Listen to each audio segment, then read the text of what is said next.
السلام علیکم ورحمۃ اللہ وبرکاتہ۔ میں ہوں اسماعیل خان اور اسماعیل پروڈکشن کے ساتھ میں حاضر ہوں۔ آج ہم مولانا رضا ثاقب مصطفی صاحب کے بیان پر ریئیکشن دیں گے جو کہ بہت زیادہ ایموشنل ہے، تو ریئیکشن کو سٹارٹ کرتے ہیں۔ دور موجود کے محققین یہ کہتے ہیں کہ تم پردے میں عورت کو سمیٹ کر کے اس کی آزادی سلب کرنا چاہتے ہو۔ واجبی سا پردہ کافی ہے، لیکن چہرے کا، ہاتھوں کا اور دیگر جو ہے وہ کچھ اعضاء کا پردہ ضروری نہیں ہے، اور صرف عورت کا پردہ، مخصوص اعضاء کا پردہ شریعت نے دیا ہے۔ آپ کو مختلف چینلز پر بیٹھے ہوئے ایسے لوگ نظر آئیں گے جو اس بات کی اس نازک دور میں تبلیغ کرتے ہیں جب عورت پہلے ہی بے پردہ ہو چکی ہے۔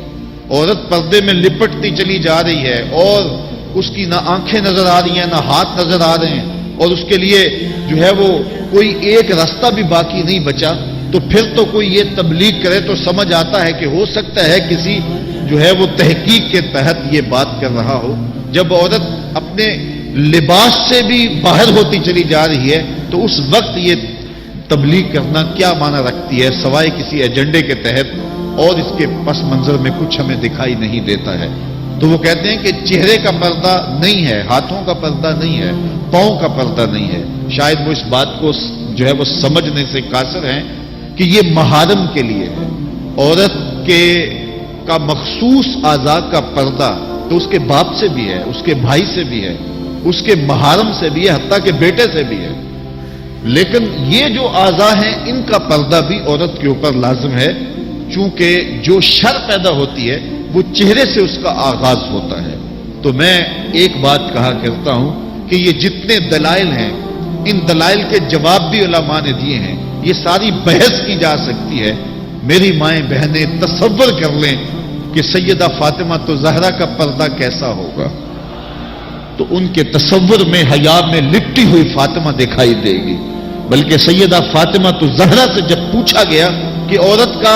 صحیح پردہ کیا ہے تو انہوں نے کہا کہ عورت کا صحیح پردہ یہ ہے کہ وہ کسی مرد کو نہ دیکھے اور کوئی مرد اس کو نہ دیکھے۔ حضرت عبداللہ ابن مکتوم رضی اللہ تعالی عنہ کے سامنے ازواج مطہرات نے پردہ نہیں کیا تو وہ آنکھوں سے نابینے تھے،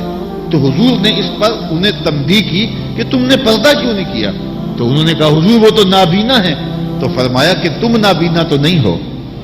تو پردہ مرد سے بھی ہے، جہاں فتنے کا امکان بھی ہو، شریعت نے وہ راستہ ہی مسدود کر دیا ہے تاکہ کل کوئی فتنہ کھڑا نہ ہو جائے۔ تو میں سادی سی بات یہ کرتا ہوں کہ پردے کے حوالے سے دلائل کی دنیا بھی ایک بہت بڑی دنیا ہے، لیکن میری مائیں اور بہنیں یہ تصور کریں کہ سیدہ فاطمہ تو زہرا کا پردہ کیا ہوگا، تو یہ تصور کرنے سے ہی طبیعت میں حیا پیدا ہونا شروع ہو جائے گا، اور سیدہ کا پردہ اور ان کی عصمت اور ان کی آبرو کا انداز سمجھ میں آ جائے گا۔ حضرت اسماء بنت امیس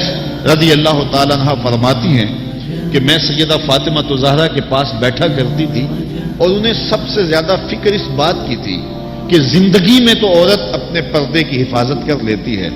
لیکن مرنے کے بعد جب پٹڑے پہ، چارپائی پہ اسے ڈالا جاتا ہے تو اس کا جسم جو ہے وہ جنبش کرتا ہے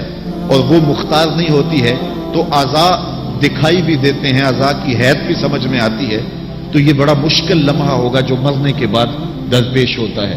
تو فرماتی ہیں کہ میں نے انہیں کہا کہ جب حبشہ کی جانب ہجرت کی تھی تو میں بھی ان لوگوں میں شامل تھی، تو میں نے وہاں حبشہ میں دیکھا ہے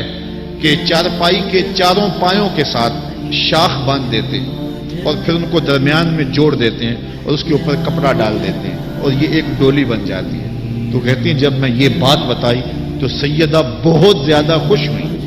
کہا یہ تو ایک بہت اچھا طریقہ سمجھ میں آ گیا جس سے مرنے کے بعد بھی عورت کے پردے کی اور اس کے جسم کی حفاظت ہو سکے گی، کسی کی نظر نہیں پڑے گی۔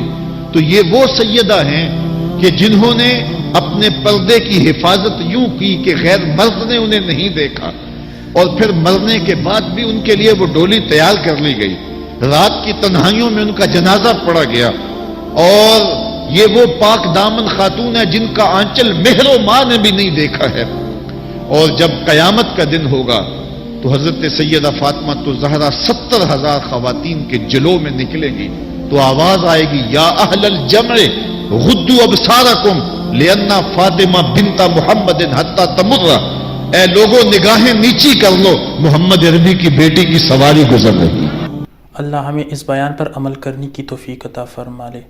ماشاءاللہ مولانا رضا ثاقب مصطفی صاحب نے پیاری بہنوں کی پردے کے حوالے سے بہت اہم باتیں کی ہے۔ اللہ میری